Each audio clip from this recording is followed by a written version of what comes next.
Everyone, আমি পিয়ালি। আমার নতুন একটি ব্লগে তোমাদের অনেক অনেক স্বাগত। আজ যেহেতু উইকডে, তাই আর বেশিক্ষণ তো বিছানায় পড়ে থাকা যাবে না, তো তাড়াতাড়ি উঠে রান্নাঘরে চলে এলাম। এসে সবজিগুলো কেটে নিয়েছি। আজকে বানাবো ভেজ হাক্কা নুডলস। তো তার জন্য আগেই গরম জলে কিছুক্ষণ নুডলসটা ভেজাতে দিয়েছি। এটা তো বেশিক্ষণ সেদ্ধ করা যায় না, তাহলেই আবার নরম হয়ে যাবে। আর আমি এদিকে সবজিগুলো কেটে নিয়ে এটাকে প্যানের মধ্যে অল্প সাদা তেল দিয়ে এগুলো সতে করে নেব হাই ফ্লেমে। তো এগুলোকে যখন সতে করব তখন কিন্তু নুন দেব না, তাহলে এটা থেকে জল ছাড়বে। তো এটা মোটামুটি সতে হয়ে যাওয়ার পর এটাতে একটু সয়া সস আর ভিনিগার দিয়ে নেব।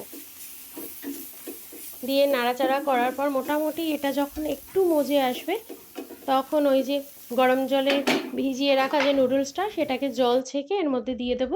এটাকেও হাই ফ্লেমে কিছুক্ষণ সতে করব। তারপর এটাতে নুন দেব। আর আমি যেহেতু বাচ্চাদের জন্য বানাচ্ছি, তো আমি তো কাঁচা লঙ্কা ইউজ করছি না। তো ওপর থেকে অল্প পরিমাণে গোলমরিচ দিয়ে দেবো। গোলমরিচ খাওয়াও ভালো, আবার একটু ঝাল ঝাল এফেক্টও আসবে।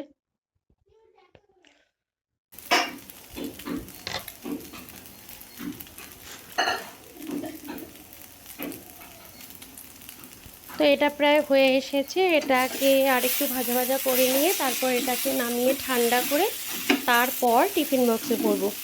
নইলে এটার স্টিমটা ভেতরে ভেতরে থেকে না স্বাদটাই নষ্ট করে দেবে।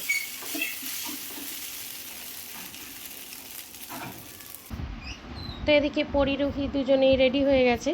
তো রুহিকে তো আমি রেডি করে দিয়ে গেছি, কিন্তু রুহির এখনও ঘুম ভাঙেনি, তাই ও বিছানায় এখনও গড়াগড়ি করছে। তো ওদের এবার স্কুলে পাঠাবো।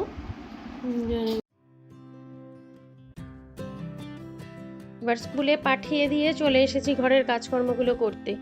আগে ঘরের গোছ গাছগুলো করে নিয়ে তারপর আদার্স কাজে যাব। যতই আমি এগুলো গুছিয়ে গাছিয়ে রাখি না কেন, স্কুল থেকে যখনই আসবে আবার সেই উলট পালট হয়ে যায়। এরা যতক্ষণ বাড়িতে থাকবে ততক্ষণ বাড়ি নোংরা করবে। এবার জামা কাপড়গুলো ভাঁজ করে সব জায়গায় রাখি, রেখে এই যে একটা দিন যদি না মুছি, সমস্ত জায়গায় এত ধুলো পড়ে, না মুছলে আর দেখার মতো না। এই সমস্ত রোজ আমাকে একবার করে হলেও অন্তত মুছতে হয়। আর এই যে ঘটি বাটি চারিদিকে তো পড়েই থাকে, একবার এটা করছে তো একবার ওটা করছে, কখনো কাগজ কাটছে, কখনো ড্রয়িং করছে, করে ঘরদোর নোংরা। তা আমি এদিকে ঘরদোর গুছিয়ে বিছানাপাটি ঝেড়ে তারপরে যাব ঠাকুরের কাজে। ঠাকুরের কাজকর্মগুলো করব। একার সংসার, সব তো একা হাতেই করতে হয়, তাই। তো এদিকে আমি ফুল তুলতে চলে এসেছি। প্রচণ্ড বৃষ্টি হচ্ছে, তাই বৃষ্টিতে গাছে ফুলও প্রচুর হয়েছে। এই দেখো গাছগুলো ফুলে ভরে গেছে। এই গাছগুলো একটাও না নিজে লাগাইনি, সব একা একাই হয়েছে।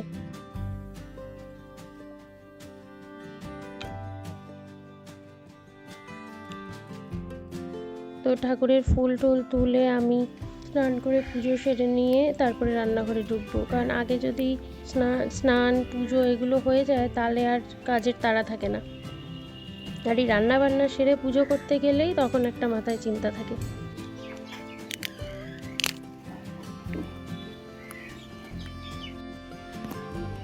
তাই দেখো আজকে অনেকগুলো ফুল তুলেছি। আর নিচের যে গাঁদা ফুল, তারপরে দু একটা গোলাপ মতো আছে, এগুলো বাজার থেকে নিয়ে এসেছি। তো আমি স্নান করে নিয়ে এবার তারপর তোমাদের সাথে গল্প করব। স্নান পুজো সেরে সকালের ব্রেকফাস্টটা করে রান্নাঘরে চলে এসেছি। সকালে একটু সেদ্ধ ভাত করেছিলাম, বেশি কিছু করিনি।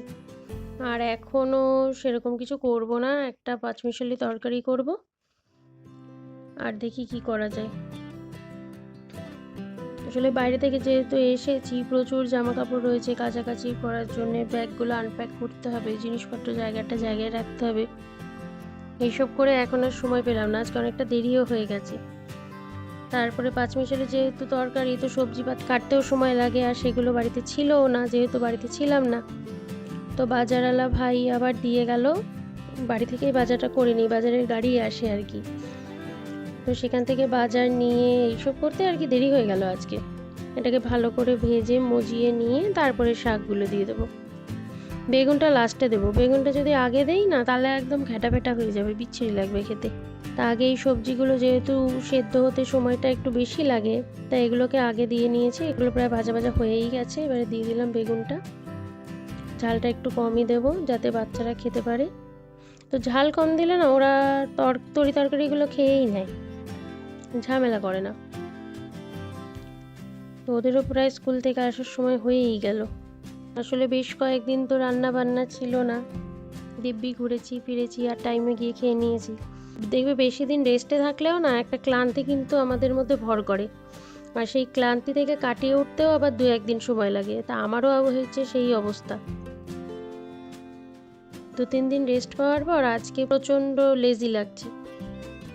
তো শাকগুলো কেটে দিয়ে দিলাম। এটা পুঁই শাক। পুঁই শাকটাকে ভালো করে মজিয়ে নেব, বেশ শুকনো হয়ে আসবে। যখন প্রায় কড়াইতে লেগে লেগে আসবে তখন জল দেব।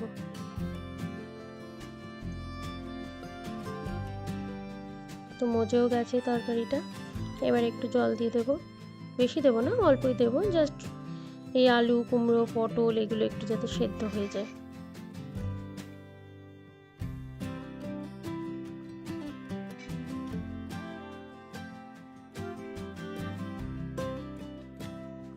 তরকারিটা কিন্তু গামাখা গামাখা হয়ে গেছে, আর একটু টানাবো, টানিয়ে তারপরে নামিয়ে নেব।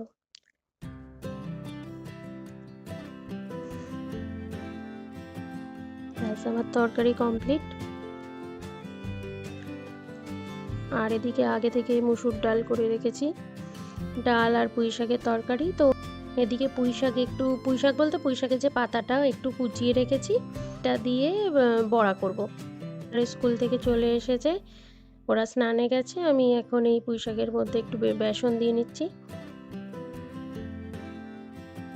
নুন, হলুদ, একটু কাঁচা লঙ্কা কুচিটা আগেই কুচিয়ে নিয়ে পাতার মধ্যে দিয়ে দিয়েছি, আর অল্প একটু জল দিয়ে এটাকে ভালো করে মেখে নেব। মাখতে মাখতে মনে হচ্ছে আর একটু বেসন লাগবে, দাঁড়াও আর একটু বেসন দিয়ে নিই। আসলে এই পরিমাণগুলো তো একবারে বোঝা যায় না, যখন মাখতে বসবো তখন বোঝা যায় যে কতটা কি লাগবে। এটাকে বেশ কিছুক্ষণ মেখে নিই।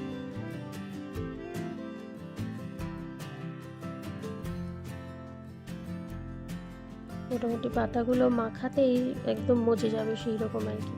তো মাখাটা প্রায় কমপ্লিট, অনেকক্ষণ মেখেছি। আর এদিকে কড়াইতে তেল দিয়ে দিয়েছি, তেলটাও বেশ ভালো গরম হয়েছে। এবার অল্প অল্প করে বড়ার মতো করে দিয়ে দেবো। এটা না গরম ভাতে ঘি, নুন, কাঁচা লঙ্কা দিয়ে এই বড়াটা খেতে খুব ভালো লাগে। তোমরা কিন্তু অবশ্যই এটা চেষ্টা করো বাড়িতে, ভালো লাগবে। এটাকে ভালো করে উল্টো পাল্টে ভেজে নিই।